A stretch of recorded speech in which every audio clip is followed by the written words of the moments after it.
Hello, welcome back to the YouTube channel of Bethel Evangelical Free Church Hanley. I'm Pastor Gervais Charmley, and this is another Worcestershire church. This is the church of St. Peter, Abbots Morton. Presumably the abbot was the abbot of nearby Evesham. Evesham Abbey was one of the grand abbeys in England. There's nothing left now beyond a bell tower, nothing left of the church whatsoever, largely because they had two churches outside the precincts for the townsfolk, and so the townsfolk, when the abbey was dissolved, didn't need any of the church building. But these monasteries in the Middle Ages controlled large chunks of England, and they controlled many little rural churches, often but not always near the abbey. Sometimes they had properties in far distant counties, but that was quite rare. This is a very rustic church. It has been restored in the 19th century, but it still retains a lot of rustic characteristics. It's in deepest rural Worcestershire. It feels like, well, it's in a very picturesque village, a village that feels like it's miles from anywhere. There are some Norman, the building does seem to have Norman origins. It seems to have been largely then rebuilt and altered afterwards. But I suspect this is a Norman nave. You can see behind me that there's this tympanum here above the rood screen. We'll see that more closely when we have a look around. So let's do that. Let's have a look around this little building. So we start as usual at the west end. We're actually in the tower now, which seems to be 14th century, at least from the look of the tower arch. And here is the font. This is a nice Norman tub. I do like Norman tubs. They're these very, very plain, large fonts. You could fit a young child in there because they are made for immersion. Medieval England, baptism of infants is by immersion. It's not until later that it becomes, in fact, until after the Reformation into the 17th century, it becomes normal for baptism to not be by immersion. So that's an important point to remember. Here we have a north doorway, quite a broad one, filled in. Above we have this picture here, a temptation of Christ in the wilderness. And here's this tympanum. Now normally the word tympanum with churches, you associate it with a Norman panel over a doorway, but it can be used internally as well, and here it refers to this plaster, lath and plaster panel above the rood screen. The screen itself is the Victorian, probably maybe even early 20th century, but that beam and the tympanum, all that is very, very old. You can see the beam has been hacked about. That's to get plaster to stick to the wood. Pulpit, again, is probably early 20th century by the look of it. The seating is in these chairs with rush seats. Quite a popular idea back in the day. This is the one and only War Memorial. Private Philip Raymond Collins, 57th Battalion, Worcestershire Regiment, fell in action, Mesopotamia, January the 25th, 1917, age 32 years. It tells you how small the village is. It's only the one casualty. Very little in the way of stained glass. It's a lovely view of the autumn sun and autumn scenery outside. I drive that pulpit, nice bit of oak there. Quite simple. And the transept is a transept. You can see it's medieval. That's a medieval window. It contains the organ, which you can't see the maker's mark, but it's Worcestershire. It's almost certainly a Nicholson, because most of them are around here. And quite good, because Nicholson organs are good organs. Looking west, you can see there's that archway, and up here you've got this nice roof. That is a medieval roof, being restored, of course, in various ways. And we pass through the screen into the chancel. Got this nice 17th century communion rail, closely spaced, because you don't want dogs squeezing through. I mean, obviously a small dog could. If someone had their King Charles Spaniel or something, they could probably squeeze through, but they probably wouldn't let that escape during the service. Reredos here is 1928, although it does appear to have at least some older material. The only stained glass are these roundels, really, and these are Flemish. So they're not original to this church. Someone has collected them abroad and has brought them back from Belgium to here. And then you've got St. Peter's crossed keys at the top. And there's the vestry door, securely locked. And you can see this vestry door is covered in red baize. That is, of course, an insulator. And then you've got this medieval roof again here.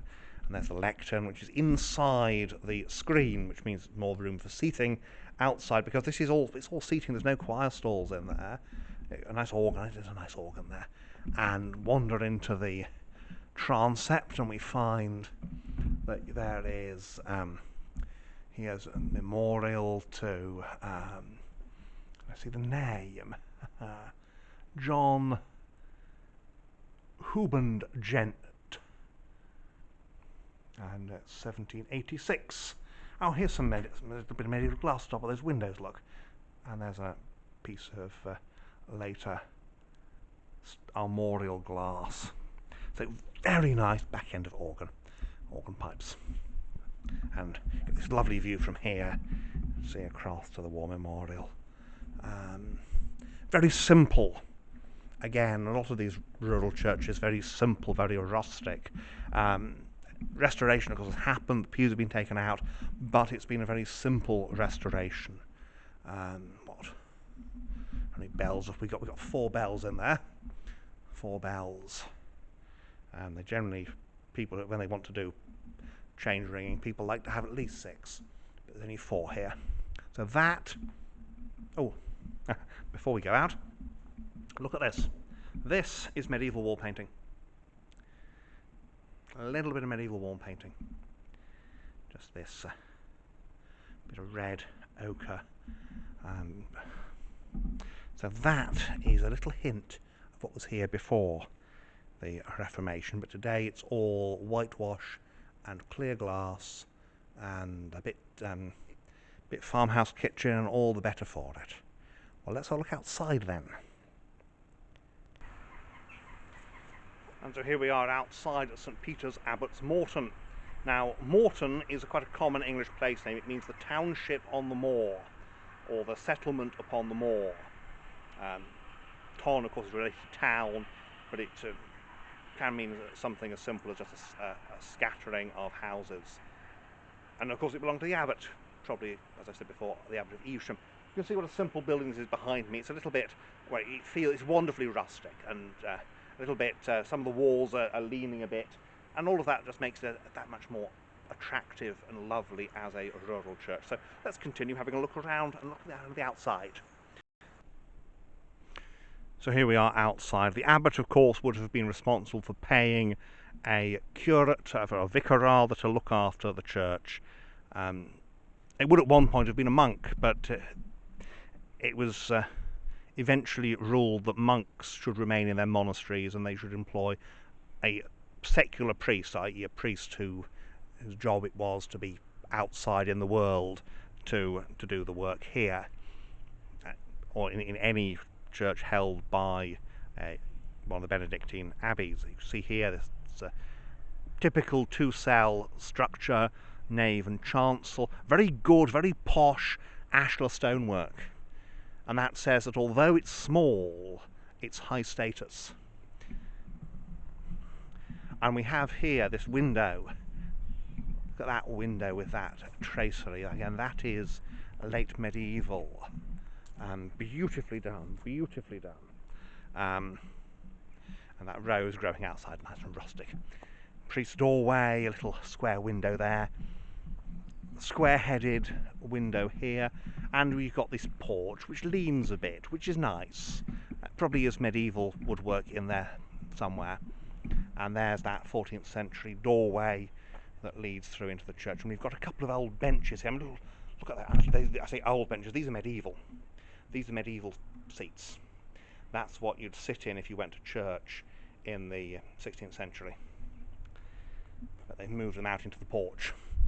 It's a good thing they've preserved them, though, because they are very historic.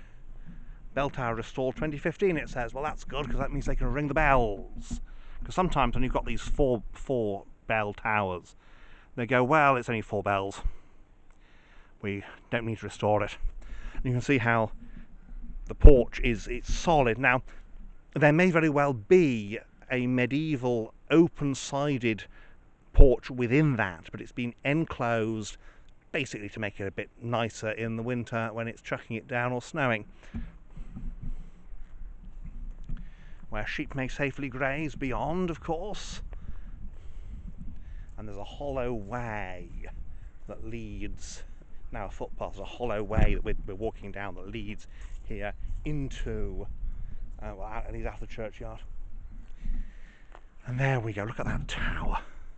There's a local stone, you can just see at the top, there's a pitched roof, timber framed roof at the top, and you can just see a gargoyle on the corner. Now, a gargoyle, properly so called, is a kind of decorative water spout.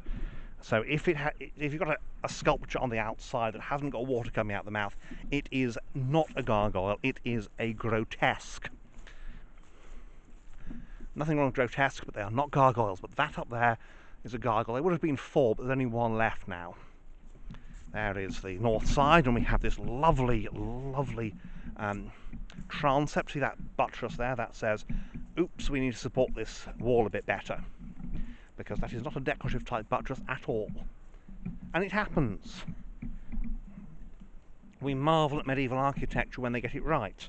We shouldn't be rude about it when they don't get it so right, because it's a tricky business. They didn't have geological surveys before they built. And if you had then a weak point somewhere, then, well, that was that. I do like the vestry. Look at that vestry. It's a little timber framed thing that's been stuck on the side there. And very, very pretty it is too. Again, need a vestry. The vicar needs to get changed somewhere. Medieval churches would usually have one, normally a sacristy actually, which contained a sort of strong room as well as the vestry. But they were often taken down at the Reformation, and the clergy in those days, they generally lived very close to the church, and so the minister could just walk to church, and he didn't have to wear anything in the way of super fancy vestments or that sort of thing. So why not? So we're back round here on the south side of this lovely, rustic, but very high quality, very high status building. Lovely church. So there we have it, St. Peter's, Abbots Morton. Very smart building, quiet building here in deepest rural Worcestershire.